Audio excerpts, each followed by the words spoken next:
Section 18.3.2 आवेगों का संचरण। बिल्कुल। एक नर्व इम्पल्स एक न्यूरॉन से दूसरी न्यूरॉन तक जिन जंक्शंस के थ्रू ट्रांसमिट होता है उन्हें सिनेप्स कहते हैं। सिनेप्स। एक सिनेप्स में दो न्यूरॉन्स की मेम्ब्रेन शामिल होती हैं, एक जो सिग्नल भेज रहा है प्री सिनेप्टिक न्यूरॉन और दूसरा जो रिसीव कर रहा है पोस्ट सिनेप्टिक न्यूरॉन। प्री और पोस्ट। हाँ, इन दोनों के बीच में एक गैप हो भी सकता है और नहीं भी। उस गैप को कहते हैं सिनेप्टिक क्लेफ्ट या सूत्र युग्म की ये दरार। क्या ये सिनेप्स भी अलग अलग तरह के होते हैं? हाँ, मेनली दो तरह के होते हैं, इलेक्ट्रिकल सिनेप्स और केमिकल सिनेप्स। इलेक्ट्रिकल और केमिकल। इलेक्ट्रिकल सिनेप्स में प्री और पोस्ट सिनेप्टिक न्यूरॉन्स की मेम्ब्रेन बहुत पास होती हैं, लगभग सटी हुई। यहाँ आयोनिक करंट सीधे एक न्यूरॉन से दूसरे में बह सकता है। मतलब डायरेक्ट कनेक्शन। हाँ, एक तरह से। यहाँ ट्रांसमिशन बहुत फास्ट होता है, जैसे एक्सॉन के अंदर होता है, लेकिन ये हमारे सिस्टम में रेयर हैं, कम पाए जाते हैं। ज्यादातर कौन से होते हैं? ज्यादातर होते हैं केमिकल सिनेप्स। इनमें प्री और पोस्ट सिनेप्टिक मेम्ब्रेन के बीच में एक गैप होता है, सिनेप्टिक क्लेफ्ट, जिसमें फ्लूइड भरा होता है। तो इस गैप को सिग्नल कैसे पार करता है? यहीं पर रोल आता है उन केमिकल्स का जिनका हमने जिक्र किया था, न्यूरोट्रांसमीटर्स। अच्छा, हाँ, सिनेप्टिक वेसिकल्स में भरे हुए। बिल्कुल। प्री सिनेप्टिक न्यूरॉन के जो एक्सॉन टर्मिनल होते हैं, उनमें ये न्यूरोट्रांसमीटर से भरी वेसिकल्स होती हैं।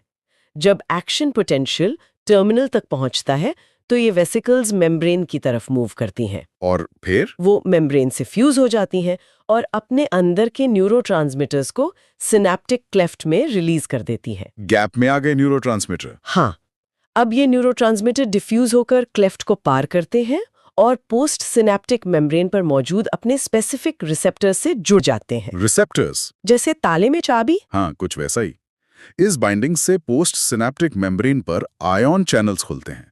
आयन्स अंदर आते हैं और पोस्ट सिनेप्टिक न्यूरॉन में एक नया पोटेंशियल चेंज पैदा करते हैं। नया पोटेंशियल?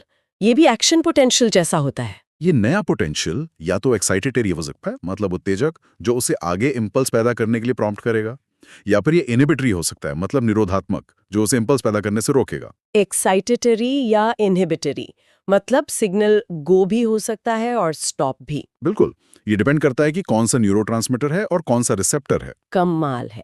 इलेक्ट्रिकल सिग्नल का केमिकल में बदलना, फिर वापस इलेक्ट्रिकल या इनहिबिटरी सिग्नल में। बहुत खूब। अब चलते हैं सेक्शन 18.4 पर, केंद्रीय तंत्रिका तंत्र, CNS और इसके सबसे महत्वपूर्ण अंग मस्तिष्क यानी ब्रेन की तरफ।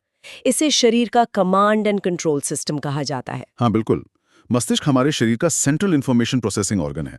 यह हमारी सभी वॉलंटरी एक्टिविटीज जैसे चलना, बोलना, बॉडी का बैलेंस, संतुलन। हाँ संतुलन, और जो महत्वपूर्ण इनवॉलंटरी ऑर्गन्स हैं जैसे फेफड़े, दिल, किडनी, उनके काम को भी कंट्रोल करता है। और क्या क्या काम है इसके? अरे बहुत सारे।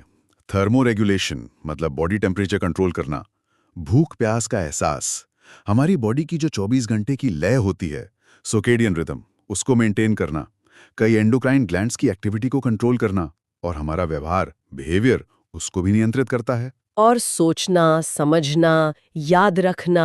हाँ बिल्कुल, vision, hearing, speech, memory, intelligence, emotions, thoughts, इन सब की प्रोसेसिंग का सेंटर भी ब्रेन ही है। इतना जरूरी अंग है तो इसकी सेफ्टी का भी खास इंतजाम होगा। यकीनन। मानव मस्तिष्क जो है वो स्कल यानी खोपड़ी की हड्डियों के अंदर बहुत अच्छी तरह सुरक्षित रहता है। हड्डियों का कवच। हाँ, और खोपड़ी के अंदर भी ब्रेन 3 मेम्ब्रेन से ढका होता है। इन्हें कहते हैं क्रेनियल मेनिंजेस। मेनिंजेस, हाँ, नाम सुना है। सबसे बाहर वाली मोटी लेयर है ड्यूरा मैटर, बीच वाली बहुत पतली जाल जैसी है एरेक्नॉइड, और सबसे अंदर वाली जो ब्रेन टिश्यू के कांटेक्ट में होती है वो है पिया मैटर। ड्यूरा, एरेक्नॉइड, पिया मैटर। हाँ, और इन मेनिंजेस केंजिस में एक फ्लूइड भी होता है, सेरेब्रोस्पाइनल फ्लूइड, जो शॉक एब्जॉर्बर का काम करता है और पोषण भी देता है। ठीक है, अब ब्रेन को समझने के लिए इसके मुख्य भाग कौन-कौन से हैं? ब्रेन को हम मेनली 3 मेजर पार्ट्स में डिवाइड कर सकते हैं। पहला अग्र मस्तिष्क यानी फोर ब्रेन, दूसरा मध्य मस्तिष्क यानी मिड ब्रेन, और तीसरा पश्चिम मस्तिष्क यानी hind brain. Fore brain, mid brain, hind brain. तो सबसे पहले 18.4.1 अग्र मस्तिष्क यानी फोर ब्रेन की बात करते हैं। इसमें क्या क्या आता है? फोर ब्रेन में मेनली 3 हिस्से हैं, सेरेब्रम, थैलेमस और hypothalamus. Cerebrum, thalamus, hypothalamus. Cerebrum जो है वो ह्यूमन ब्रेन का सबसे बड़ा मेजर पार्ट बनाता है, लगभग पूरे ब्रेन को ऊपर से कवर करता है। हाँ, वो सिल्वर्टो वाला हिस्सा। बिल्कुल। एक गहरी दरार, एक क्लेफ्ट, सेरेब्रम को लंबाई में 2 हिस्सों में बांटती है, लेफ्ट और राइट सेरेब्रल हेमिस्फीयर, बायां और दायां प्रमस्तिष्क गोलार्ध।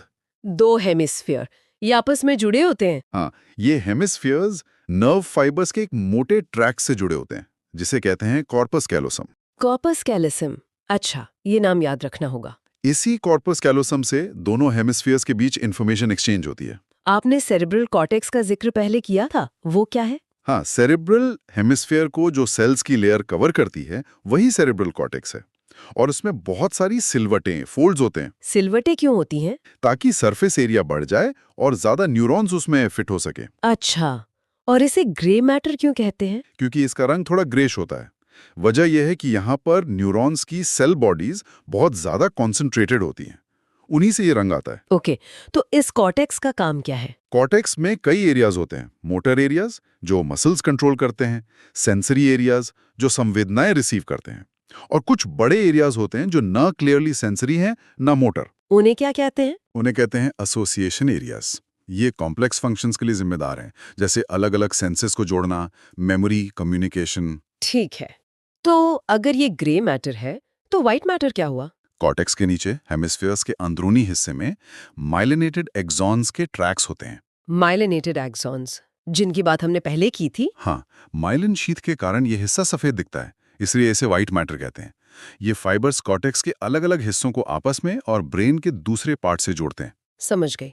अब फोरब्रेन के बाकी 2 हिस्से, थैलेमस और हाइपोथैलेमस, उनके बारे में बताएं। सेरिब्रम जो है वो एक स्ट्रक्चर के चारों ओर लिपटा होता है, जिसे थैलेमस कहते हैं। थैलेमस। हाँ, ये सेंसरी और मोटर सिग्नलिंग के लिए एक मेजर कोऑर्डिनेटिंग सेंटर है, एक तरह का रेलवे स्टेशन। लगभग सारी सेंसरी इंफॉर्मेशन, स्मेल को छोड़कर, कॉर्टेक्स तक पहुंचने से पहले थैलेमस से होकर गुजरती है। Relay station. ठीक है, और हाइपोथैलेमस? हाइपोथैलेमस थैलेमस के बेस पर नीचे की तरफ स्थित होता है। ये बहुत ही महत्वपूर्ण हिस्सा है। इसमें कई सेंटर्स होते हैं जो बॉडी टेम्परेचर, खाने पीने की इच्छा, हंगर एंड थर्स्ट को रेगुलेट करते हैं। टेम्परेचर, भूख, प्यास, सब हाइपोथैलेमस से। हाँ, और इसमें कुछ स्पेशल न्यूरोसिक्रेटरी सेल्स भी होती हैं जो हार्मोन्स बनाती हैं, हाइपोथैलेमिक हार्मोन्स। ये पिट्यूटरी ग्लैंड को कंट्रोल करते हैं। अच्छा, ये हार्मोन भी बनाता है। इसी एरिया में लिम्बिक सिस्टम का भी जिक्र आता है, वो क्या है? हाँ, सेरेब्रल हेमिस्फीयर्स के कुछ अंदरूनी हिस्से और उनसे जुड़ी कुछ डीप स्ट्रक्चर्स, जैसे एमिग्डाला, हिपोकैम्पस वगैरह। Amygdala, hippocampus. ये सब मिलकर एक कॉम्प्लेक्स स्ट्रक्चर बनाते हैं, जिसे लिम्बिक लोब या लिम्बिक सिस्टम कहते हैं। और इसका काम? इमोशन से जुड़ा है शायद। बिल्कुल। हाइपोथैलेमस के साथ मिलकर ये सेक्सुअल बिहेवियर के रेगुलेशन में, इमोशनल रिएक्शंस जैसे एक्साइटमेंट, प्लेजर, गुस्सा, डर के एक्सप्रेशन में और मोटिवेशन में शामिल होता है। इमोशंस और मोटिवेशन, लिम्बिक सिस्टम, ठीक है।